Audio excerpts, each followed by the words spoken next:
चंदनपुर नाम के एक छोटे से गांव में एक छोटा सा परिवार रहता था। उस परिवार में भोला और उसके एक बूढ़े पिताजी रहा करते थे। भोला बहुत ही सीधा सादा, सच्चा और एक मासूम इंसान था। उसकी सादगी और नासमझी इतनी सीधी और सरल थी कि गांव वाले उसे बेवकूफ समझते थे, उसका मजाक उड़ाते थे और वह भोला को एकदम से बेवकूफ बना दिया करते थे। बेटा भोला, घर में आटा खत्म हो चुका है। गांव के बाजार से 1 किलो आटा लेकर आ जा। घर का सारा आटा खत्म हो चुका है। रोटियां बनानी है और घर का आटा खत्म हो चुका है। कुछ बचा ही नहीं घर में। अरे भोला बेटा, जरा सुन, आटा जरा देख। ठीक है पिताजी, मैं अभी गांव के बाजार में जाता हूँ। दुकान यहाँ पास में ही तो है, मैं जल्दी आ जाऊंगा। परख कर लेना, पिछली बार जो आटा तुम लाए थे उसमें बहुत मिलावट थी। भोला गांव के बाजार आटा लेने चला जाता है। वही रास्ते में राघव अपने दोस्त मदन के साथ खड़ा होता है। तभी उसे भोला आते हुए दिख जाता है। अरे मदन भाई, जरा उधर देखिए, बेवकूफ भोला आ रहा है। अभी उसको बेवकूफ बनाते हैं।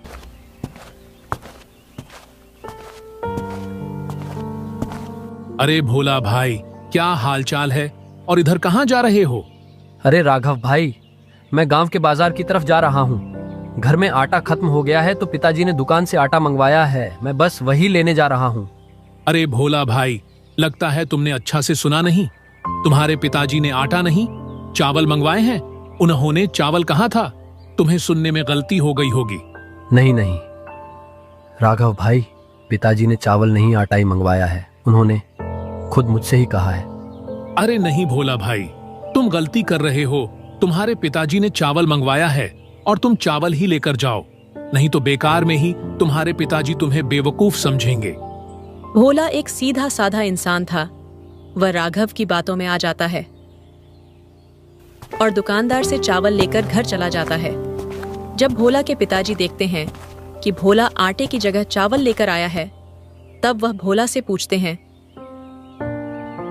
अरे भोला, मैंने तुझे कितनी अच्छी तरह से समझाया था कि आटा लेकर आना है, फिर तू चावल क्यों लेकर आ गया? पिताजी, वो राघव भाई ने मुझसे कहा कि आपने चावल मंगवाए हैं तो मैं चावल ही लेकर आ गया। भोला के पिताजी भोला के बेवकूफियों से बहुत दुखी होते हैं। उन्हें भोला के भविष्य की चिंता हमेशा लगी रहती है, क्योंकि वह बहुत बड़ा बेवकूफ था। कुछ समय बाद चंदनपुर गांव में बहुत ही भयानक सूखा पड़ता है। उस साल गांव में बारिश भी नहीं होती। आसमान से एक बूंद पानी भी नहीं गिरता। बारिश ना होने की वजह से सारे तालाब, कुएं और नदियां सूख जाती हैं। सारे पेड़ पौधे मुरझा जाते हैं और खेत बंजर हो जाते हैं। गांव में कहीं भी एक बूंद पानी का नामो निशान नहीं था। सारे कुएं, तालाब सूख गए थे। सभी लोग प्यास से परेशान होने लगते हैं, बच्चे, बूढ़े, जवान। सारे लोग पानी की एक एक बूंद के लिए तरसने लगते हैं। ऐसे में गांव के मुखिया के यहाँ बारिश का पानी जमा होकर किसी चमत्कार की तरह थोड़ा पानी बचा रहता है।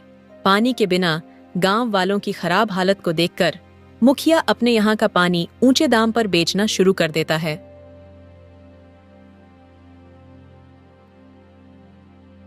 मालिक, आप ये क्या कर रहे हैं? पानी भी कोई बेचने की चीज होती है? पानी तो प्रकृति का अनमोल तोहफा है जो उसने धरती के सारे लोग, पेड़ पौधे, जीव जंतुओं को दिया है। इस पर तो सभी का अधिकार है और इसे सभी को मिलना चाहिए।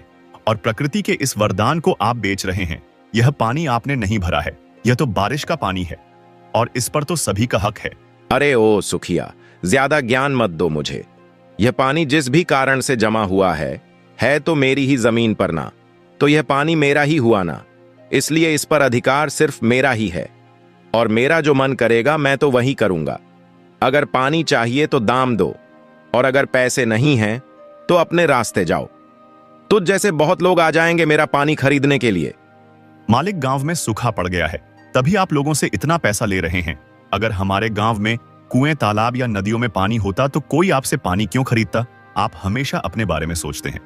और गांव वाले जो बेचारे गरीब लोग प्यास से मर रहे हैं, आप उनके बारे में कभी नहीं सोचते। याद रखिए मालिक, आपको एक दिन इन गरीबों की हाय लगेगी। इतना लालच अच्छी बात नहीं है। मालिक भोला एक घड़ा पानी लेता है और घर आ जाता है। देखो सुखिया, मुझे ज्यादा ज्ञान देने की जरूरत नहीं है। अगर पैसे हैं तो पानी लो और जाओ। मुझे सिर्फ मेरे पैसे से मतलब है और मुझे तुम्हारे ज्यादा ज्ञान की बातें नहीं चाहिए। मैं यहां अपना काम कर रहा हूं और तुम अपने काम से काम रखो। ज्यादा भाषण देने की जरूरत नहीं है। सुखिया एक घड़ा पानी लेकर और मुखिया को उसका दाम देकर चला जाता है।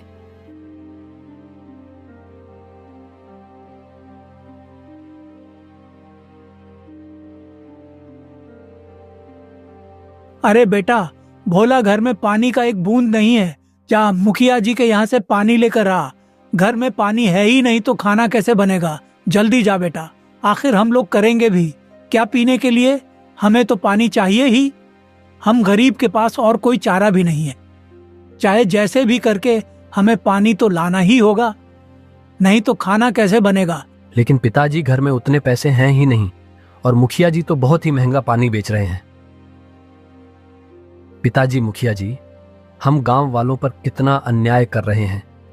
पानी पर तो सभी का हक है, मगर मुखिया जी पानी को अपनी जागीर समझकर उसे ऊंचे दाम पर बेच रहे हैं। अगर हमारे लिए पानी की समस्या ना खड़ी हुई होती तो हमें उनकी हवेली पर जाने की जरूरत ही नहीं पड़ती। बेटा भोला, तुम्हारी बात बिल्कुल सच है। यहाँ इस गांव की हालत तो बहुत ही खराब हो चुकी है। पहले जब कभी इस गांव में सूखा पड़ता था तो आसपास के गांव से मदद मिल जाया करती थी, लेकिन अब तो आसपास के गांव की भी स्थिति खराब हो चुकी है। उन गांव में भी पानी की बहुत कमी है। भोला पानी लेने मुखिया जी के यहाँ से चला जाता है। मालिक, मुझे एक घड़ा पानी की जरूरत थी। आप एक घड़ा पानी कितने में बेच रहे हैं? भोला, एक घड़ा पानी के तुम्हें 20 रुपए लगेंगे। कल तो मैंने 10 का एक घड़ा पानी ले लिया था और आज आप 20 रुपए का एक घड़ा बोल रहे हैं। भला ये क्या बात हुई? एक से दूसरे ही दिन में पानी का दाम 2 गुना कैसे हो गया? मालिक, आप तो हम गांव वालों पर सरासर अन्याय कर रहे हैं। पिताजी, खाना तो हम किसी तरह बना ही लेंगे, मगर यहाँ की धरती का क्या? पानी के बिना तो यहाँ की धरती बिल्कुल ही बंजर हो चुकी है। दूर दूर तक सूखे हुए पेड़ पौधे हैं, हरियाली का तो नाम निशान तक नहीं है। अगर इस बार बारिश नहीं हुई तो गांव में भुखमरी की नौबत आ जाएगी। अरे ओ भोला, न्याय और अन्याय चिल्लाने से कुछ नहीं होगा। टैंकर की आवाजाही कम हो रही है। गांव में कुएं, तालाब और नदियां सूख गई हैं। बिन पानी के धरती बंजर हो गई है और गांव में अब कहीं भी पानी का नमो निशान नहीं है। ऐसे में पानी के दाम तो बढ़ेंगे ही। कल 10 का था, आज 20 का है। दाम बढ़ाना मेरी मजबूरी है। यही तो बाजार का नियम है। पानी लेना है तो लो और नहीं तो यहां से चलते बनो।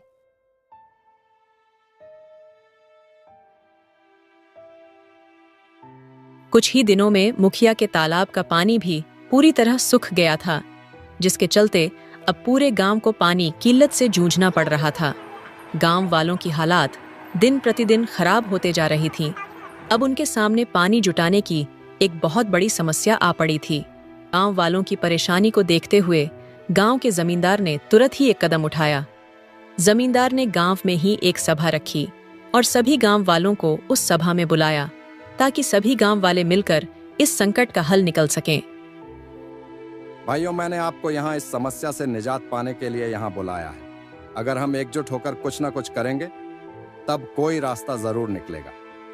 जैसा कि हम सब जानते थे कि मुखिया जी के घर थोड़ा बहुत पानी बचा हुआ था, जिसे हम लोगों का गुजारा चल रहा था, मगर अब मुखिया जी के घर में भी पानी सूख चुका है और हमारे सामने पानी की गंभीर समस्या अब पड़ी है। हालात दिन पर दिन खराब होते जा रहे हैं। अब अगर हमने कुछ नहीं किया तो हमारे गांव के लोग प्यास से मर जाएंगे। हमें कोई ना कोई रास्ता निकालना ही होगा। जमींदार साहब, हमारे गांव में बहुत बड़ी समस्या खड़ी हुई है। इतनी बड़ी समस्या तो हमने पहले कभी नहीं देखा। हमारे गांव के खेत बंजर हो गए, मवेशी मरने के कगार पर हैं और गांव के लोग भूख और प्यास से बेहाल हैं। हमें तो कुछ ना कुछ करना ही होगा, नहीं तो हालात और भी बिगड़ जाएंगे। जमींदार साहब, मुझे लगता है हमें उस रेगिस्तान की तरफ जाना चाहिए जिसके बारे में हमारे बड़े बुजुर्ग बताते हैं। उन्होंने बताया था कि अगर पानी की असली खोज करनी हो तो रेगिस्तान की तरफ जाना पड़ेगा। हो सकता है वहां जाकर खोज करने से कुछ ऐसा रास्ता मिले जिससे हमारे गांव को पानी की समस्या से निजात मिल सके। नहीं, वहां जाना अभी सही नहीं होगा। हमारे पड़ोसी गांव के लोग भी वहां पानी की खोज में गए। मगर आज तक वापस नहीं लौटे। वहां जाने का मतलब है अपनी मौत को दावत देना। पर जमींदार जी, हमें कुछ ना कुछ तो करना ही होगा। हाथ पर हाथ धरे बैठे रहने से पानी की समस्या दूर नहीं होगी। अगर हम डर कर कुछ नहीं करेंगे तो पूरा गांव प्यास से एक दिन खत्म हो जाएगा। कम से कम हमें मिलकर कोशिश करनी ही पड़ेगी। तुम्हारी बात बिल्कुल सही है, मगर हमें अभी इस बारे में बात नहीं करनी चाहिए। समय आने पर हम किसी ना किसी को वहां जरूर भेजेंगे। तुमने देखा बहन, हमारे गांव का तालाब पूरी तरह से सूख चुका है। घर में पीने के लिए भी पानी नहीं है। हमारे बच्चे प्यासे हैं और गांव के सारे मवेशी भी प्यासे हैं। हमारे गांव में पीने के लिए भी पानी नहीं मिल रहा है। अगर ऐसे ही सूखे की स्थिति चलती रही तो गांव के सारे लोग प्यास से मर जाएंगे। हाँ बहन, हम कर भी क्या सकते हैं। हमारे गांव में सूखे की स्थिति एक बड़ी चुनौती बनकर उभरी है। पूरा गांव सूखे की समस्या से परेशान है। कहीं एक बूंद पानी नहीं मिल रहा। गांव के लोग प्यासे हैं। गांव की हालत तो बहुत खराब होती जा रही है। सूखे की समस्या को देखते हुए जमींदार साहब ने बैठक बुलाई थी, लेकिन उसमें भी कोई ठोस हल नहीं निकला। पता नहीं क्या होगा हमारा। बहन, हम कर भी क्या सकते हैं। कई सालों से गांव में बारिश भी तो नहीं हो रही है और गांव के नदी तालाब भी सूख गए हैं। अगर कहीं पानी बचा भी है तो वहां तक जाना आसान नहीं है। हम इंतजार करने के अलावा और कर भी कर क्या सकते हैं। अगर गांव वालों ने मिलकर जल्दी ही कोई हल नहीं निकाला तो गांव के बड़े बुजुर्ग, बच्चे, मवेशी सारे प्यास के कारण मर जाएंगे। गांव वालों को कोई ना कोई समाधान तो निकालना ही होगा। भोला के पिताजी की तबीयत पानी न मिलने की वजह से बहुत ज्यादा खराब हो जाती है। उनकी हालत दिन प्रतिदिन खराब होती जा रही थी, क्योंकि पानी के कमी के कारण उन्हें कमजोरी और थकान महसूस होने लगी थी। बेटा भोला, अब मुझे लगता है कि मैं प्यास से नहीं बचूंगा। मुझे इसी प्यास के साथ इस दुनिया से जाना होगा। ये पानी की कमी अब हमारी दुश्मन बन चुकी है। नहीं पिताजी, ऐसा कुछ नहीं होगा। आप ये क्यों बोल रहे हैं? मैं आपको कुछ भी नहीं होने दूंगा। मैं कुछ ना कुछ इंतजाम जरूर करूंगा। जब तक मेरे शरीर में जान है मैं हार नहीं मानूंगा। मैं जमींदार साहब के पास जाऊंगा, पंचायत में अपनी बात रखूंगा और अगर जरूरत पड़ी तो सरकार के सामने भी अपनी बात रखूंगा। अगर जरूरत पड़ी तो कुआं भी खुदवाऊंगा, पहाड़ों से पानी लाने की कोशिश भी करूंगा, लेकिन मैं आपको ऐसे प्यास से तिल तिल करके मरने नहीं दूंगा। भोला बेटा, सारा गांव पानी की समस्या से जूझ रहा है। आखिर जमींदार साहब भी क्या करेंगे? जब खुद उनके पास कोई हल नहीं तो वे हमें क्या रास्ता दिखाएंगे? भोला जमींदार साहब के पास जाता है।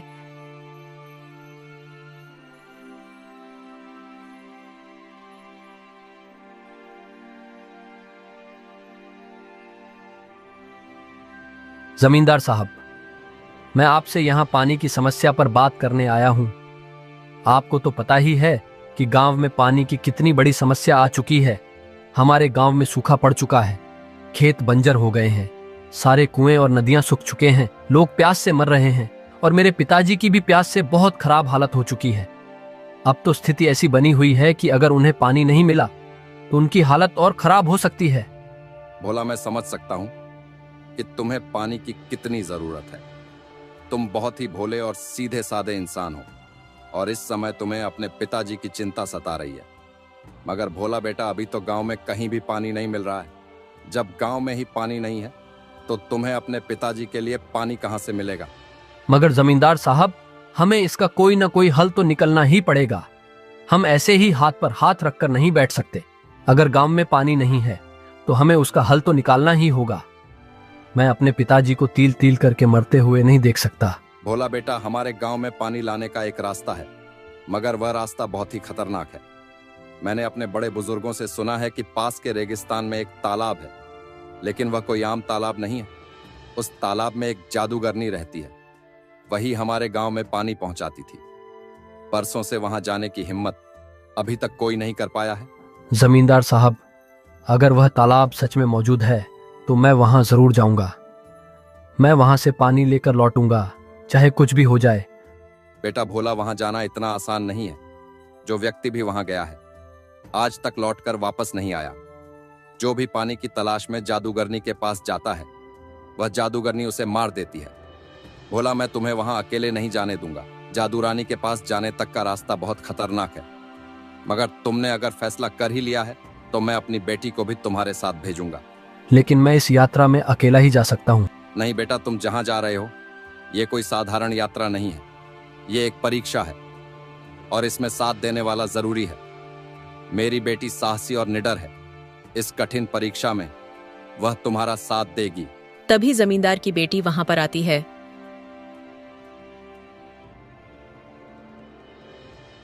पिताजी, मैं पानी की तलाश में भोला के साथ जाने के लिए तैयार हूँ। अगर मैं इस गांव और भोला के पिताजी के लिए कुछ भी करने का मौका मिला तो मैं अपने आप को भाग्यशाली समझूंगी।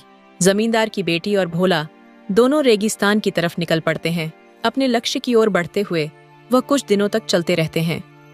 रेगिस्तान में चलते चलते अचानक रेत का तूफान आ जाता है। रेत का तूफान इतना तेज था, तेज हवाएं और उड़ती रेत के कारण उनका राह चलना मुश्किल हो जाता है, जिस कारण वे आगे बढ़ने में असमर्थ हो जाते हैं। उस रेतीले तूफान में उनके लिए एक कदम भी उठना मुश्किल सा हो जाता है। उनकी सांसें रुकने लगती हैं। भोला, मुझे बहुत प्यास लगी है, अब मुझसे और नहीं चला जाएगा। चलते चलते मैं बहुत थक चुकी हूँ। मुझे नहीं लगता कि मैं और आगे जा पाऊंगी। मुझे लगता है कि मैं अब और आगे बढ़ूंगी तो मर जाऊंगी। यहाँ कहीं भी दूर दूर तक पानी नहीं है। हम कई दिनों से चल रहे हैं, रास्ता खत्म हो गया मगर अभी तक हमारी मंजिल नहीं आई। दूर दूर तक कहीं भी कुछ नहीं दिख रहा।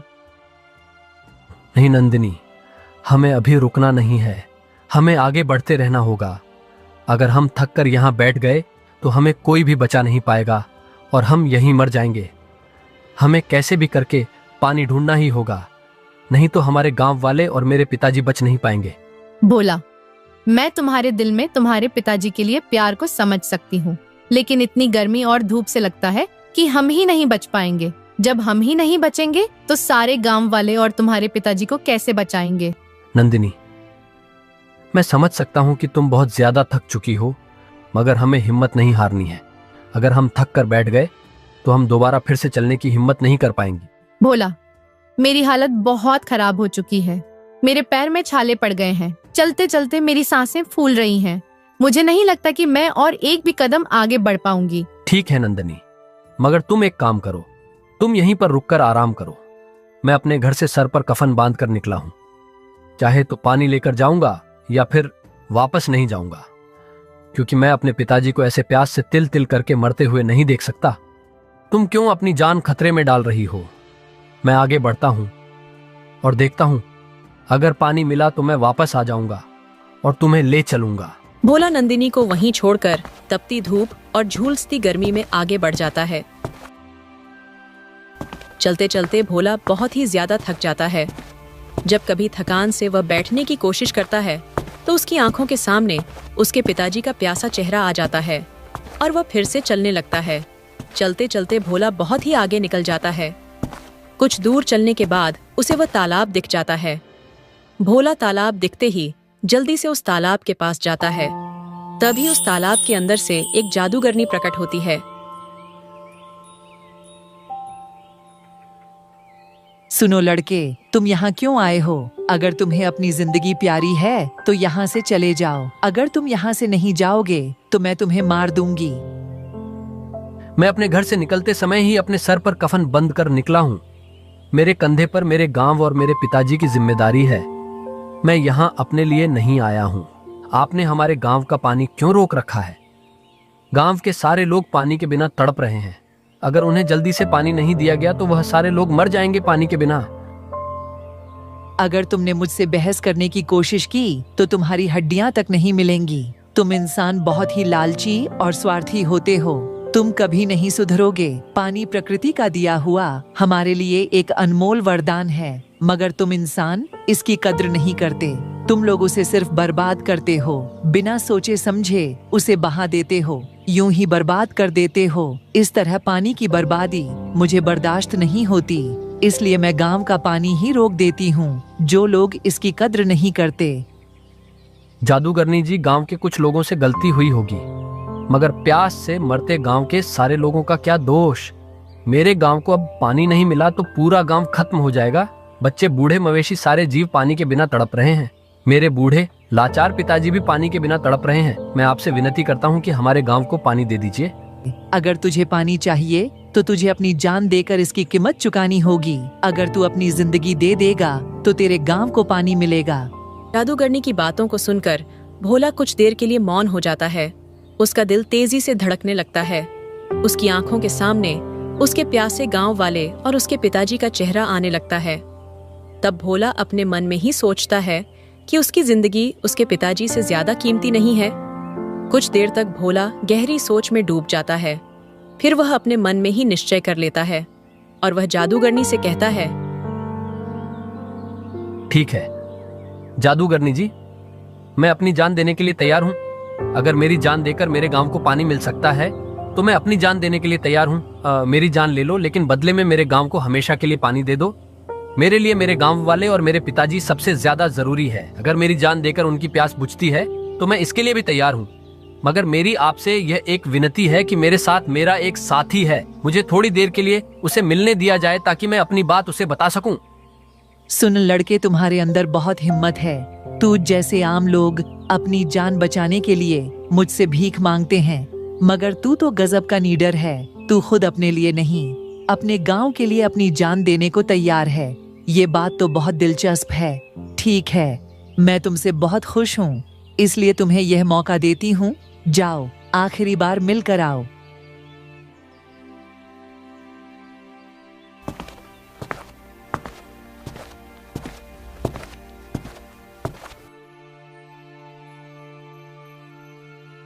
नंदिनी, मेरे पिताजी से कहना कि उनका भोला बेवकूफ नहीं था, बल्कि बहुत साहसी था।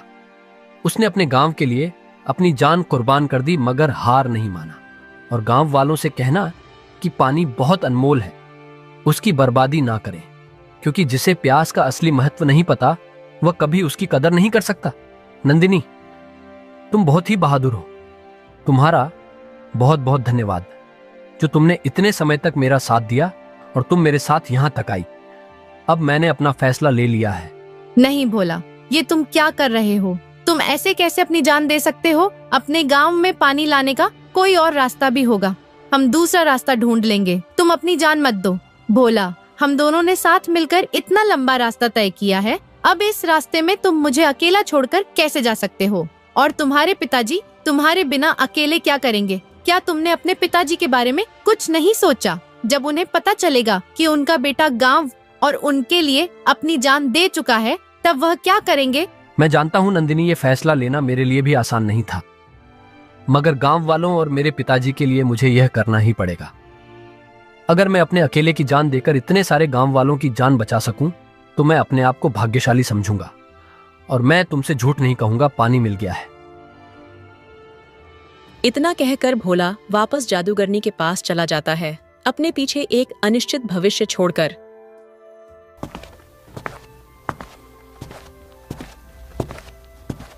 भोला के जाते ही जादूगरनी प्रकट होती है, जिसके पास अपार जादुई शक्तियां थीं। उसने अपने जादू से भोला की जान ले ली, लेकिन भोला का बलिदान व्यर्थ नहीं गया। भोला की जान के बदले में जादूगरनी ने गांव को पानी का तोहफा दिया। गांव में नदियां तालाब फिर से भर गए। जिस गांव में लोग पानी की एक बूंद के लिए तरस रहे थे, अब उस गांव में पानी की कोई कमी नहीं थी। नंदिनी जब वापस गांव में अकेली लौटी, तब उसने दुखी मन से भोला की सारी बात उसके पिताजी को बताई। उसने भोला के पिताजी से कहा, आपका भोला बहुत साहसी था। उसने अपनी जान देकर पूरे गांव को पानी का तोहफा दिया है। उसने इस गांव के लिए अपना बलिदान दिया है, इसलिए उसका बलिदान हमने हमेशा याद रखना होगा। अपने बेटे की ये बात सुनकर भोला के पिताजी की आंखों में आंसू छलक आए, मगर अपने बेटे की इतने बड़े फैसले पर उन्हें गर्व भी हुआ। गांव वालों ने भोला की इतनी बड़ी कुर्बानी को अपने दिलों में बसा लिया और उन्होंने प्रण लिया कि पानी की एक बूंद भी बर्बाद नहीं करेंगे। बहुत समय पहले की बात है। रामपुर नाम के एक गांव में एक छोटा सा परिवार रहता था। उस परिवार में सोमनाथ, उसकी पत्नी कौशल्या रहती थी। उसके पास 2 बैल और थोड़ी सी जमीन थी, जिस पर वह दिन रात मेहनत करता था। दिन रात खून पसीना बहाने के बावजूद उस थोड़ी सी जमीन से सोमनाथ को बहुत ही कम अनाज प्राप्त होता था। सोमनाथ गरीब होने के साथ साथ बहुत ईमानदार भी था। उसकी पत्नी दिन रात अपने भाग्य को कोसती रहती थी। न जाने हमें कौन से जन्म के गुनाहों की सजा मिल रही है। हम इतनी मेहनत करने के लिए मजबूर भी इतने गरीब क्यों हैं? न जाने भगवान हम पर अपनी दया दृष्टि कब दिखाएंगे। अरे भाग्यवान, मेहनत के अलावा हम कर भी क्या सकते हैं? देना ना देना ऊपर वाले के हाथ में है। इधर उधर की बातें सोचने से क्या होगा? हाँ जी, कह तो आप सही रहे हैं, मगर 2 साल से अच्छे से इस गांव में बारिश नहीं हुई है, जिस वजह से हमारी फसल खराब हो रही है। गांव में बाकी किसानों के पास गाय भैंस और ज्यादा जगह जमीन है, जिससे उनका गुजारा अच्छी तरह से चल जाता है, मगर हमारे पास तो थोड़ी सी जमीन और 2 बैलों के अलावा कुछ भी नहीं है। और 2 साल से बारिश न होने के कारण इस गांव में फसल नहीं उगी है, जिससे हमारी आर्थिक स्थिति खराब हो गई है। पता नहीं इस बार भी क्या होगा। हाँ भाग्यवान, ये बात तो तुम सही कह रही हो। गांव में पिछले 2 साल ठीक से बारिश ना होने के कारण फसल तो सूख ही रही है, साथ में गांव के कुएं भी सूखने लगे हैं।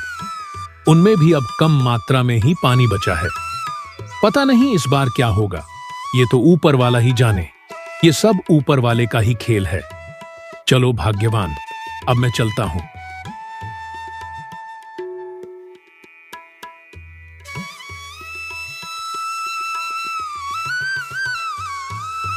सोमनाथ रोज की तरह अपने दोनों बैलों को लेकर अपने खेत की तरफ निकल पड़ता है। सोमनाथ भले ही गरीब था, लेकिन बहुत ईमानदार था। वह हमेशा अच्छे कर्म करने की समझ रखता था। वह हमेशा दूसरों की भलाई के लिए भी ज्यादा सोचता था। सोमनाथ अपने खेत पर पहुंचकर मेहनत और लगन से काम करने लगता है। फिर थोड़ी देर बाद इतनी देर काम करने के बाद अब मुझे बहुत ज्यादा भूख लगी है। इतनी ज्यादा धूप है कि अब मेरे बैल भी थक चुके हैं। मैं एक काम करता हूं, मैंने तो अपने आधे खेत की जुताई कर ही ली है और आधे खेत की जुताई कल कर लूंगा। मेरे ये दोनों बेचारे बैल भी थक चुके हैं। चलो चलो, अब हम तीनों घर चलते हैं। सोमनाथ अपने दोनों बैलों से बहुत प्यार करता था। वह खुद से भी ज्यादा दोनों बैलों का ख्याल रखता था और उनसे ज्यादा काम नहीं लेता था।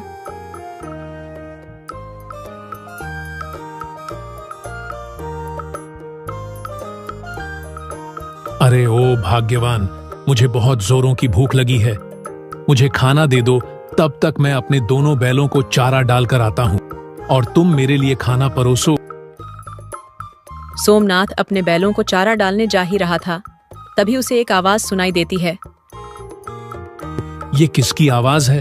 वे दोनों घर के बाहर निकलकर देखते हैं तो एक साधु महाराज उनके घर के बाहर भिक्षा मांगने के लिए खड़े होते हैं। बेटा, तुम्हारा कल्याण हो। बेटा, तुम मुझे थोड़ी भिक्षा दे दो। मैं 2 दिन से भूखा हूँ। मैंने अन्न का एक दाना भी नहीं खाया है। बाबा, हम पहले से ही बहुत गरीब हैं। हमारे गांव में 2 साल से बारिश ना होने के कारण फसल नहीं हुई है। हम तो जैसे तैसे करके अपना दिन गुजार रहे हैं। बाबा, हमारे पास तो खुद ही खाने के लिए कुछ नहीं है। ऐसे में हम आपको कहां से खिलाएंगे? सोमनाथ की स्थिति को देखकर बाबा समझ चुके थे। तब उन्होंने कहा, कोई बात नहीं बेटा, तुम्हारा कल्याण हो। अब मैं चलता हूं। मैं किसी और घर से भीख मांगकर खा लूंगा।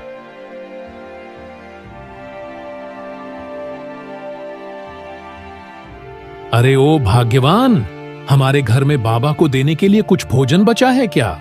अजी, हमारे घर में कहां से आएगा? हमारे घर में बाबा को देने लायक कुछ भी नहीं है। बस थोड़ा सा आटा था जिसमें आपके लिए रोटी बनी है। अगर वह बाबा को दे देंगे तो आपको भूखा रहना पड़ेगा। रुकिए साधु महाराज, जाओ भाग्यवान, जो भोजन मेरे लिए रखा हुआ है वह लाकर साधु महाराज को दे दो। अगर यह भोजन मैं साधु महाराज को दे दूंगी तो फिर आप क्या खाएंगे जी? और अब हमारे घर में अन्न का एक दाना भी नहीं बचा है, फिर आपको भूखा ही रहना पड़ेगा। भाग्यवान, उसकी चिंता तुम मत करो, मैं तो भूखा रह लूंगा। अगर साधु महाराज मेरे दरवाजे से भूखे ही चले गए तो वैसे भी मेरे गले से खाना नहीं उतरेगा। जाओ, तुम साधु महाराज के लिए वह भोजन ले आओ। कौशल्या सोमनाथ के कहने पर उसके लिए रखा हुआ खाना साधु महाराज को दे देती है। तुम्हारा बहुत बहुत धन्यवाद बेटा, तुमने इस भूखे को खाना खिलाया है। भले ही तुम्हारे अभी बुरे दिन चल रहे हैं, मगर ऊपर वाला सब कुछ देख रहा है। बेटा, तू धीरज रख और भगवान पर भरोसा रख, वह तुम्हारी एक दिन जरूर सुनेगा।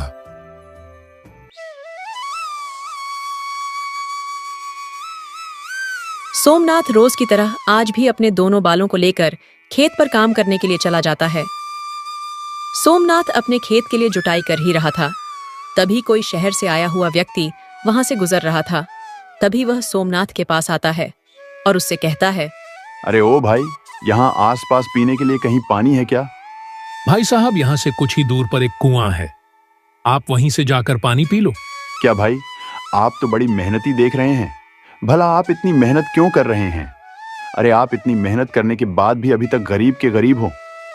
मैं अपना और अपने परिवार का पेट भरने के लिए इतनी कड़ी धूप में भी इतनी मेहनत करता हूँ। इससे हमें 2 वक्त का अनाज मिलता है और हमारे परिवार का भरण पोषण होता है। आप तो इतने अच्छे काम कर रहे हो, फिर भी गरीब हो। मुझे तो नहीं लगता है कि कर्मों का फल मिलता है। नहीं भाई साहब, मुझे पूरा विश्वास है, भगवान के घर देर है पर अंधेर नहीं। जो व्यक्ति अच्छा कर्म करेगा उसे अच्छा फल एक ना एक दिन जरूर मिलेगा। देर से ही सही पर मिलेगा जरूर। शायद मुझे अभी नहीं मिला, मगर एक दिन जरूर मिलेगा। सोमनाथ की बात सुनकर वह शहर का व्यक्ति वहां से हंसते हुए चलता बना। उस व्यक्ति के जाते ही सोमनाथ ने अपने खेत जोतने की प्रक्रिया को फिर से शुरू कर दिया।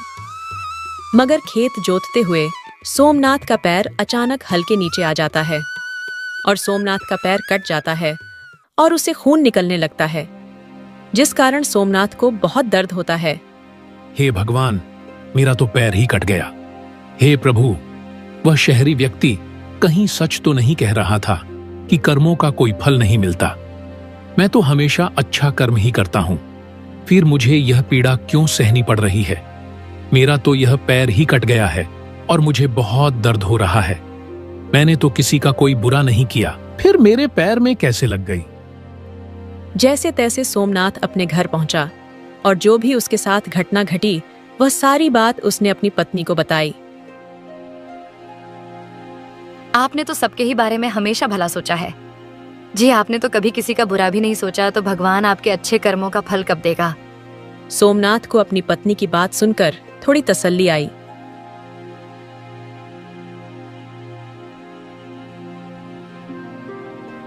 फिर अगले दिन सोमनाथ जख्मी होने के बाद भी अपने दोनों बैलों को लेकर खेत पर चल देता है।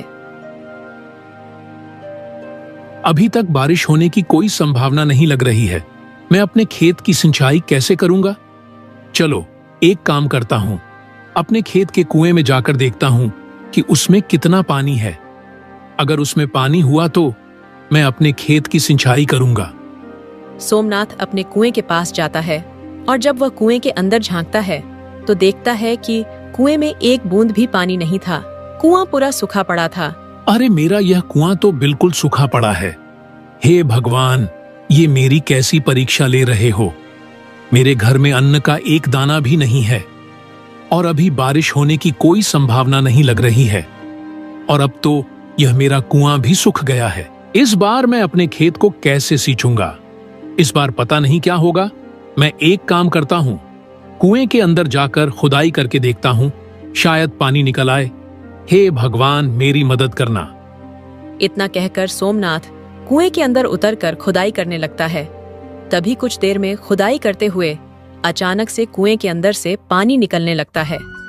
सोमनाथ की खुशी का कोई ठिकाना न था। वह अपने कुएं से निकल रहे पानी को देखकर बहुत खुश था। ये पानी कहां से आया? मुझे तो अपनी आंखों पर विश्वास ही नहीं हो रहा है। मुझे तो लगता है कि ये सब मेरे अच्छे कर्मों का फल है जो मुझे मिला। कौशल्या सही कह रही थी कि मुझे मेरे अच्छे कर्मों का फल एक दिन जरूर मिलेगा। भगवान ने मेरी सुन ली। इस पानी से तो मैं अपने खेत की सिंचाई अच्छी तरह से कर सकूंगा। अब सोमनाथ कुएं के पानी से अपने खेतों की सिंचाई करने लगता है। सिंचाई के लिए पर्याप्त पानी मिलने से उसकी फसल बहुत अच्छी होती है। सोमनाथ की फसल खेतों में लहलहा रही थी और सोमनाथ उन फसलों को बाजार में बेचकर अच्छा मुनाफा कमाता है। अब वे अपना जीवन खुशी खुशी बिताते हैं। कुछ ही दिनों में सोमनाथ एक बड़ा घर खरीद लेता है और ऐसे ही अपनी मेहनत जारी रखता है। ऐसी ही और मजेदार कहानियां देखने के लिए हमारे वीडियो को लाइक करें, चैनल को सब्सक्राइब करें और एक प्यारा सा कमेंट जरूर करें। Thanks for watching.